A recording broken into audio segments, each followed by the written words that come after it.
Welcome to the first. You have a story. If you look back on your life, you've done things for the first time that no one in your family, in your town, in the country has done. This is Dr. Sandi. You have unknowingly paved the way for others without knowing it or even acknowledging it.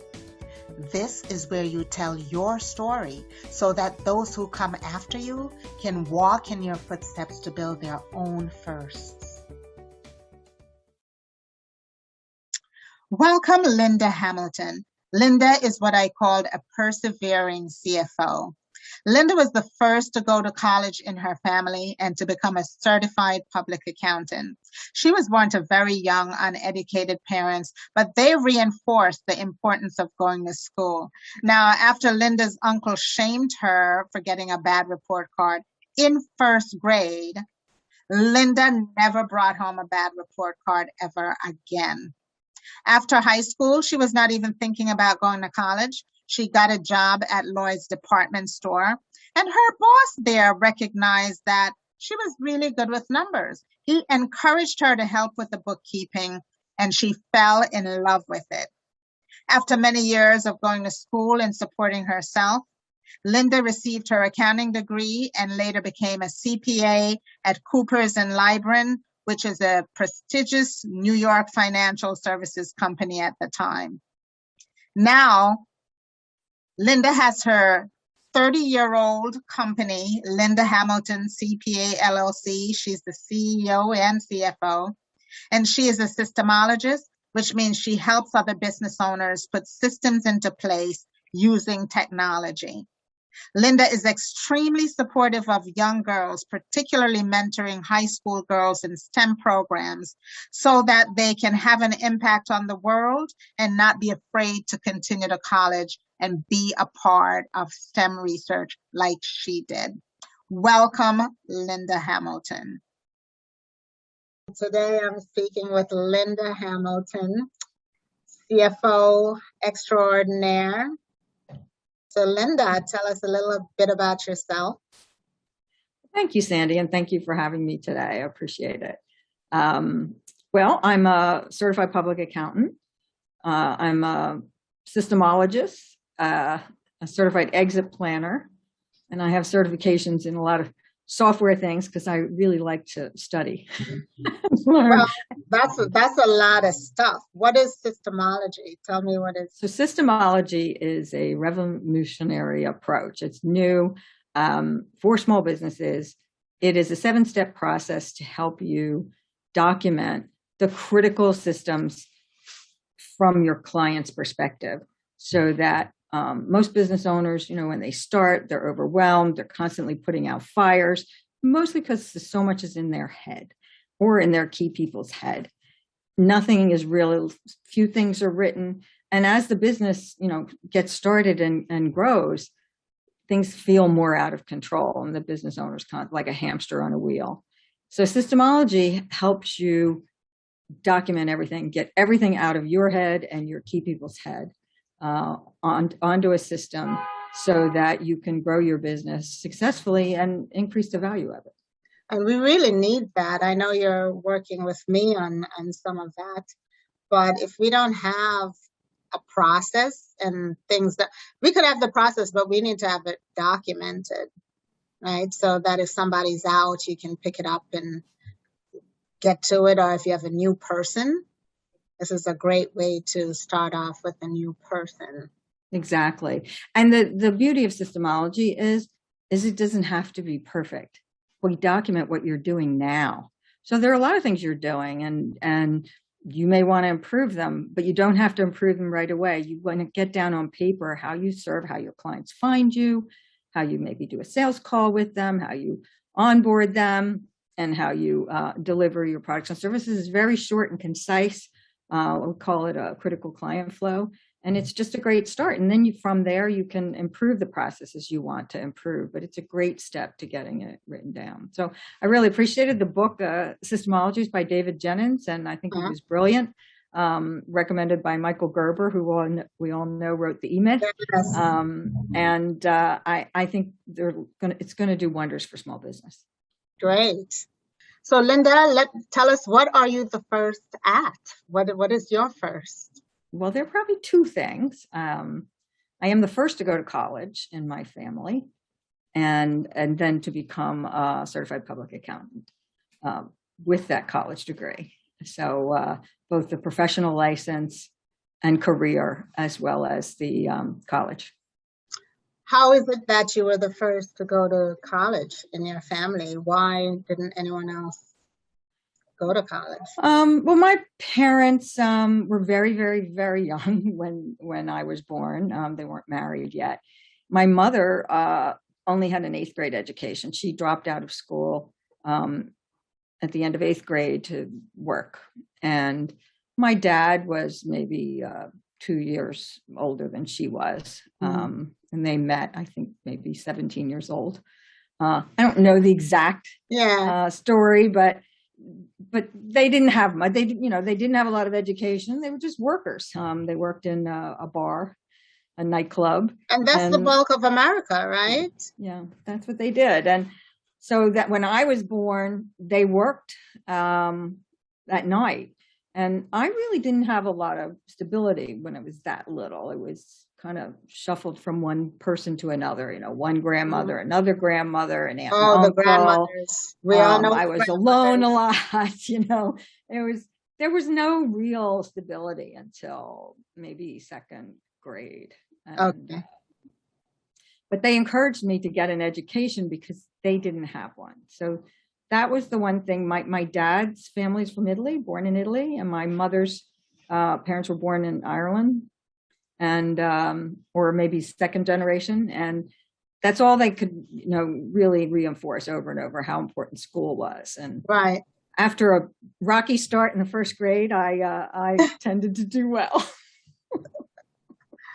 So I find that with parents who are immigrants, it either goes one of two ways. Either they're super, super on top of you getting educated, or they swing the other way. It's like, I made it without going to college, then, and you can too. So it's always fascinating what makes one person so adamant. Like my mom, even, very on top of, you've got to get educated. School is number one. And I was just talking to Larry about it. It's not even just number one, but you've got to get A's. Like, you bring home a B. Yes. Right. The B's were not acceptable. You're very proud. Like, I didn't fail the class. I was better than a lot of people in the class. And if they would look at, well, you got a B. And that's so disappointing for a kid. Yeah. What more can I do? An A. You could get an A. What more you could? Yes, an A. And hopefully an A, not an A minus. Yeah. What made you decide on accounting or that field? Was there somebody who you saw as an accountant? It was my boss. No. So when I was in the 1st grade, I was living with an aunt and uncle, and I struggled in the 1st grade, probably because I was not with my parents a lot. There was kids can get emotional about those things. And I think I got a bad report card. All I remember is coming home from school with this report card and them shaming me. I can remember my aunt and my uncle having me sit on his lap and telling me how ashamed he was of my grades, and it was terrible, and I was never going to get anywhere. Now he also, look, there's my mother's brother. Their father left when they were 3 years old. So, this was, he felt that it was just a weird thing for him to do. Nonetheless, it had a tremendous effect on me. I don't think I ever brought home, until maybe 9th grade, I had some hiccups. I always did better at school. So I moved like every 2 years of my life. So there was a lot, divorced family. It just was like that. Right. And when I got out of high school, I didn't go to college. Didn't even think about going to college. I just got a job, and I was living with a friend's family in Newburgh, New York. And I got a job in Lloyd's department store in Newburgh. And I worked in the ladies department, and I was working on the floor, hanging clothes, things like that. But once a week they would let me go in the office and do payroll. And I loved it. I don't know why I liked it. I just liked it. I thought maybe if I ever went to college, I'd look at English or gym. I liked phys ed. And my boss, I still remember, I cannot remember his name. I still remember his face. He wore glasses. And he said to me, if you like this, you should study accounting. Wow. And I was, how old was I? I was right out of high school. So I had to be 18, 19 years old. I waited a few years and moved to Maryland and took a community college class in accounting. And it took me 10 years. I didn't get out of college, so I was 32. And I think we were the same age. Yeah, 32, and with my accounting degree. And it took me a few more years to take the CPA exam. So yeah. I think in 1986, I took the exam and finally got my CPA in 1989. So it was worked for it. It was a hard road because when you work full time, I worked full time because I supported myself. I got no aid, no student loans, nothing. And joined the club. And when I was with like friends, they're all done, either finished college or they're just hanging out. Right. And my friends will say to me today, I remember, Linda, we'd be out there watching movies and the football game, and you'd be in the bedroom studying for a test. And that's how it was. That's what we do. Yeah. I had the same, that's the same path that I followed. I had to work, went to school. I was paying myself, and I would switch colleges. Yeah. Because I went to the city college, and then that was cheap, but then they didn't have the courses I needed at night. But I was working all day, so I had to switch to another college to get that course. And I remember I switched to NYU, and I was in shock at how much NYU cost. I bet. Like, what? I could only take this one class. I can't do anything else. But, perseverance, that's what you have, Linda. You persevered. You stuck it out. And no matter what people said or did, you made it. That was your goal. And that's a huge goal to accomplish. It's a drive. It is a drive. And I encourage, when I talk to young people who are struggling with, it's taking too long or they have to work, I've told them that story. And I told one young man that, my neighbor, and I think years later, he stopped me and he said, I wanted to thank you because when you told me your story, I realized it wasn't too late. And he went to law school and finished, and he didn't finish until his 30s. But, a lot of people don't think about that. They're, they think, oh, you have to be finished. And it is tedious. I mean, I won't lie. There were times when time to register, and I would say, twist your arm up under your back and say, you are registering no matter what. It's like going to the gym. You are going until you graduate. And, I know. And I did. I think that perseverance, though, came over into your career, because if you had to do all of that just to get that piece of paper, then you're not letting that piece of paper go to waste. Yeah. You are going to do something with it. I think even more so than someone who, just breezed through 4 years of college and like, okay, now I'm done. And so I totally understand where you're coming from with that. I'm so thankful that someone inspired you to do that. So did you stay on the same job after you got your degree? Oh, no. I went to work for Coopers Lybrand for a few years to get my 2 years of accounting experience so you could become certified. And then I started my own business, my own practice in 1990. So it's been a very long time since I started. And I have many clients who've been with me 30 years. So I do love my work. And it shows. Did anyone celebrate with you? Were your family happy when you graduated? They were very proud. My dad would say, oh, my daughter has all these degrees. I only had the one degree. And the CPA license, for as far as he was concerned. It doesn't matter. You might have the one degree, but you're certified in a million things, and it's work to get that done. So don't discount all the little stuff you do. You think they're little stuff, but they're big things to others. But yeah, I'm glad they're very, very proud of you. So, Linda, what are the joys of being the first in your family to have a college degree? Pride. There was a lot of pride in doing it, and feeling that, I accomplished something that was just not expected in my family, and Right. no one else had done. So, and that I did it on my own, all right, with no That's financial help at all. Yeah, that's a big thing to be proud of. That was, I didn't even apply for aid, but I did get some student loans, and paid them back. So, the joys were in I think pride in your work. And I am a lifelong learner. Yes, you are. That gives me a lot of joy. I actually love puzzles and figuring things out. And to me, that's what accounting is like.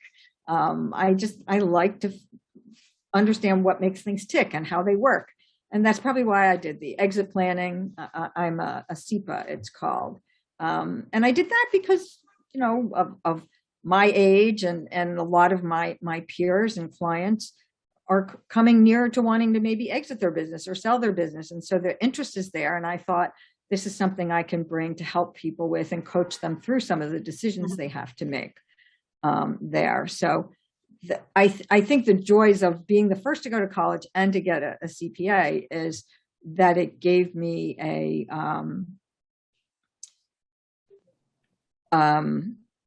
feeling of, how important learning was, and to be able to tell others that for your own personal improvement and personal development, as well as helping others. Yes, I know I get a lot of joy from learning as well, especially when I can put it to you. Sometimes you learn things and you're like, my grandmother used to call it top shelf information, like place it way up there.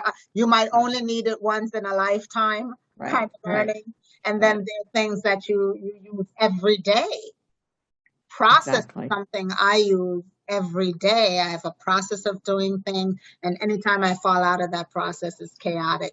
So I'm thankful. So the reverse side of that is, what are some of the things that are not so good about being the first, the pitfalls of being first? I really can't think of pitfalls. Maybe being a CPA is that everyone wants you to do their taxes for free.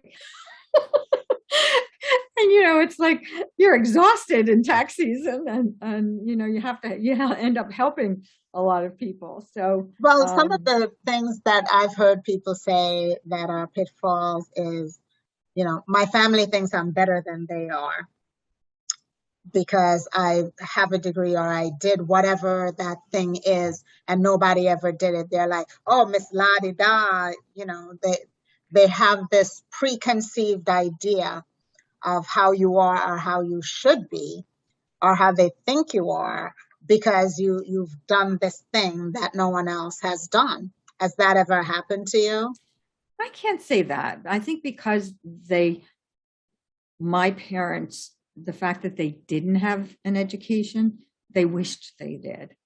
And so, that my dad always wanted to go to law school, but his father died when he was 18, and he just had to go to work to help his mother. Right. And so, the thing is they constantly reinforced how important, go to school and get good grades, and supported me on the few times when I had struggles with a little rebellion, maybe when I was in junior high school. So no, I think all that came from that was their pride and maybe a little, to tell people, oh, my daughter succeeded at doing this. And so I can't say that I personally felt, because it was just to get a college degree and then to get a job. And I've always been self-employed as well. Yeah, and that runs right into my next question of how you share the knowledge with what you've done for the first time. Do you mentor anyone? I do. I mentor a lot. Not just, I have trained many accounting interns. I always hired accounting interns. And when they work with me, my door was open, I would actually let them sit next to me and learn tax returns. When they finished working for me, they all got better jobs at bigger firms because they had hands-on tax experience, not just photocopying. Right. And so that's my way of giving back. And I do like to teach a lot. And I like being able to share all this knowledge that I've constantly been accumulating from studying and say, how I'll hear a story from a business owner and be able to say, this might help you, and be able to give them the information so they don't have to do as much work to find it, and help them make decisions. So that's my mentoring. And I've mentored high school students. I've done I worked with Enterprising Women's Foundation because they have a program for high school girls. And I got involved with that. And we did a program in New York and took a couple of high school girls to Florida for their program. And I've been on the advisory board for Enterprising Women for many years. But to me, I think the best thing I can do is to help other women. Yes. And young girls too, teenagers who aren't sure what they're going to do. And people think accounting is boring. A lot of times you're like, I don't want to study. Oh yeah, accounting. I think so too. But it isn't. It's a puzzle. I mean, that's why you like it. It's a wonderful job. It's a wonderful career for women because it is. You can do it from any state, probably any country. You can work from home. You can work remotely. Yeah. It enabled me, starting my own business, to have the freedom to be able to be a working parent as well as have my own flexibility to be able to do things with my son at school when I needed it. So I do believe in mentoring and giving back as much as I can to the community and to other business owners. And was it challenging being that young, relatively young, when you started out on your own? Did you have any issues with people, with owning business? I probably didn't because of the way I went to college at night. I actually got jobs as bookkeepers. So for that 10 years, I was doing bookkeeping. So I think not a lot of CPAs have that background. I have the accounting, but I had 10, 12 years doing bookkeeping. So I know both sides. Right. And it enabled me to understand business owners' challenges in a different way. And plus they all try to do their own bookkeeping a lot. And I know that. So I think I also took the Internal Revenue Services exam, the enrolled agents exam, which is on taxation. So I really had a strong background, and I started my business. Well, I think my first business, I did start it in 1983. My first tax client, he's still with me. He's still with me. He's still with me. That's a testament. You should actually get that as a testimony to your life. Yeah, maybe I will do that. And how good you are. Yeah, to have someone with you for that long length of time. Absolutely. Well, they know I care about them, and my team has been with me a long time. I mean, my employee Alana McNichol, who's wonderful, and she just got her MBA, and she's been with me, I think, 16 years. And wow. We're a great team. And now I have my niece working for me. Kelsey has been working with me for, it has to be getting close to 4 or 5 years. Wow, I'm losing track of time. But I thought, all those years I trained interns, I thought she had potential. And so I said, I'll give you a shot if you want it. She lives in Texas. And I've had her come to New York and work, and she's working with my clients. And it's very good. Well, that you said your niece. My next question is, can you see the impact of your doing this on the next generation? And that actually answers part of my question is, the generation below you, whether it's your niece or your son or, other young people in that age. Do you see them thinking more like, I know mom did it, or, my aunt did it, that I can do this too. Like, this is a viable career path for me. And I do think I'm sharing that with my niece. She likes working her job. We'll see if she'll go to college. She hasn't yet, and I'll keep encouraging. Alana, who works for me, she was a film student. She graduated with a degree in film. And I talked her into switching to accounting, and it's been a great career. Thinking of, when you mentioned my son, it made me think of the pitfalls of not of being the first to go to college, but in the length of time it took me to go through college and starting my business. I was always a little behind and working late at night and stuff. And that had a bit of a negative effect because when he was a teenager, I was always working. There's always a tax deadline, and I'd come home late.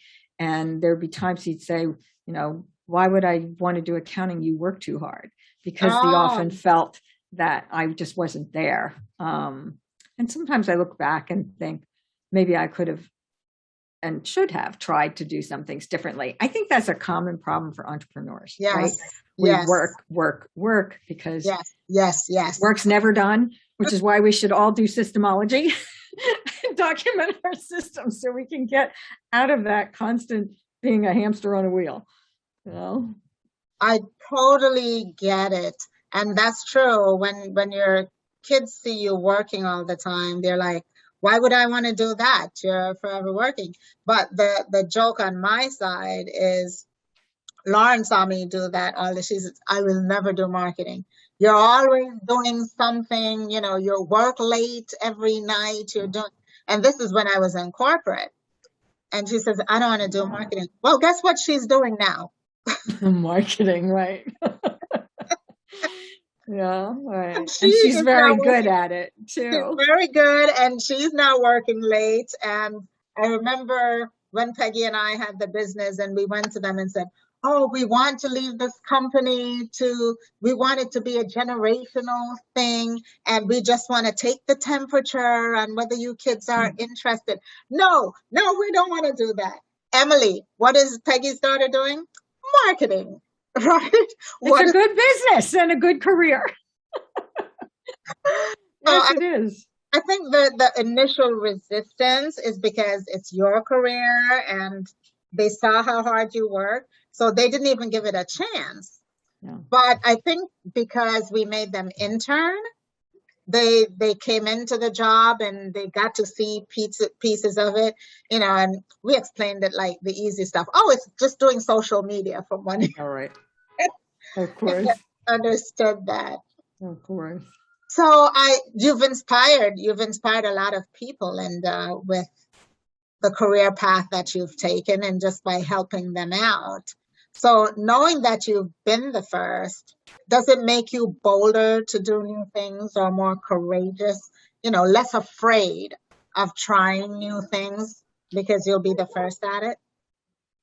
I think what it did for me is I do think lifelong learning is important. And I will tell you that in the accounting industry, it's changed drastically over the last 20 years, but the last decade because of technology. Forcing. When I started doing tax returns, we did them by hand in pencil, and photocopied them and sent them to the government. And now you've got artificial intelligence. You've got a lot of displacement. There's a lot of disruption in the accounting business. I'm not afraid of disruption because I'm constantly seeking to study and to learn what's changed and what's different. And I think as long as you have that attitude, you adapt with the things that are changing around you and in your field. And that's really important. And I'm not sure all accountants, who've had a business as long as I do, have done that. And I have successfully done it. And my firm is state of the art with technology. We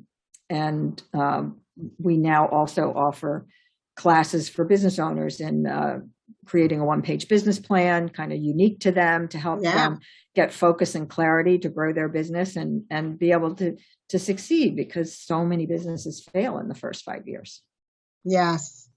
No, that's interesting. You're correct, because there are, I call them old school accountants who are still going by the old paradigm. And you talk to them and they're not as up to date.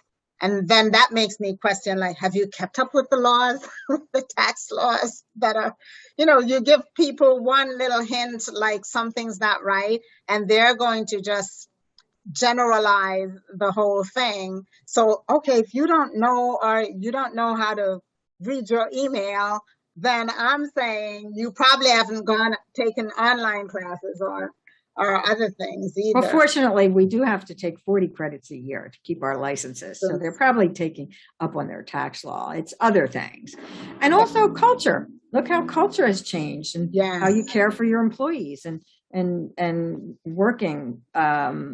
It's not the same as when I came up in the ranks at either in bookkeeping or at Coopers and Lybrand before it was merged with Price Waterhouse. Right. So all those things are important, and an accounting firm has to be a place where people want to be. There used to be a lot of turnover, and I think I'm very fortunate to not have that turnover in my firm. Right. With young girls, there's STEM programs for young girls. Do you support STEM programs for girls or just STEM programs overall for everyone?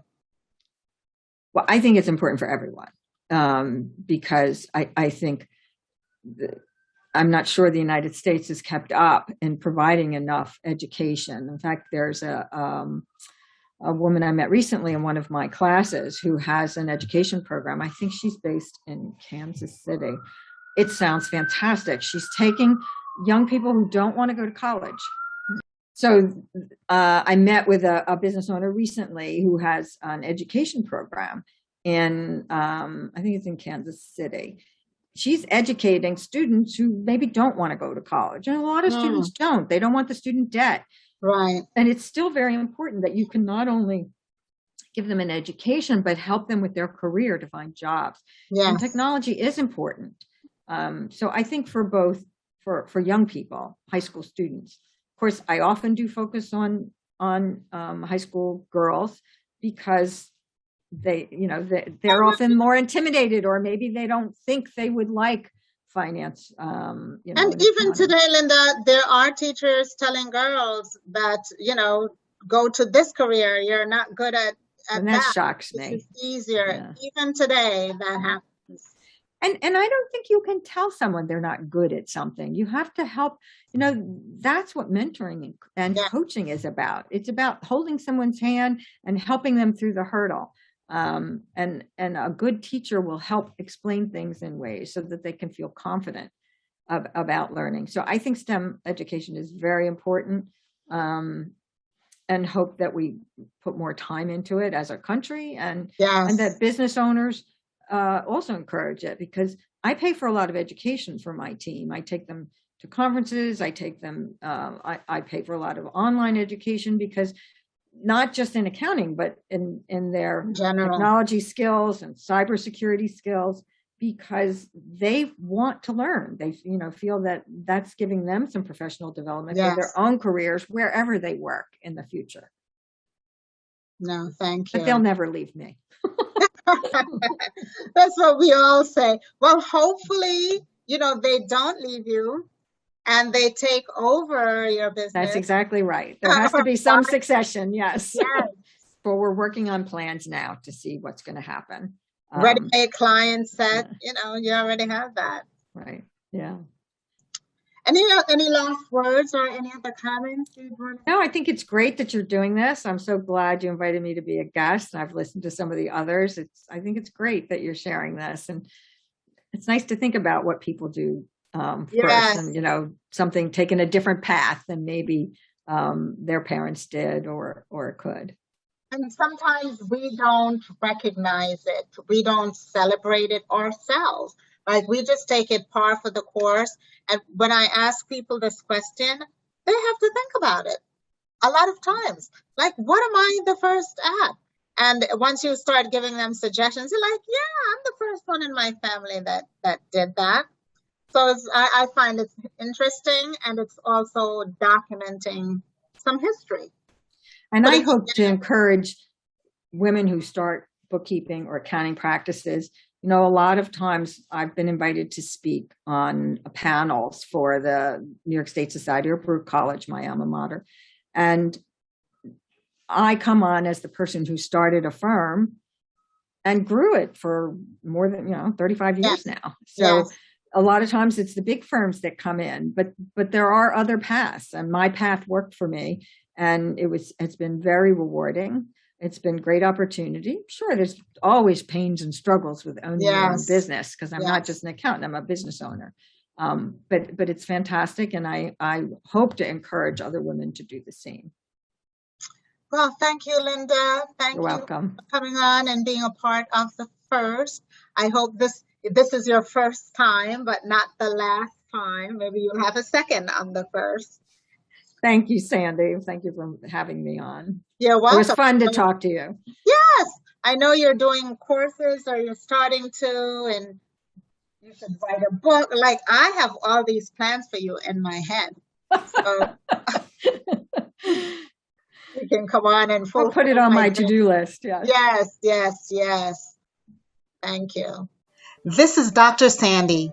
Thank you so much for sharing your journey on the first, where no two stories are alike, even if the circumstances are similar. Let this discussion serve as inspiration for others to show what's possible, and more importantly, to produce seconds and thirds.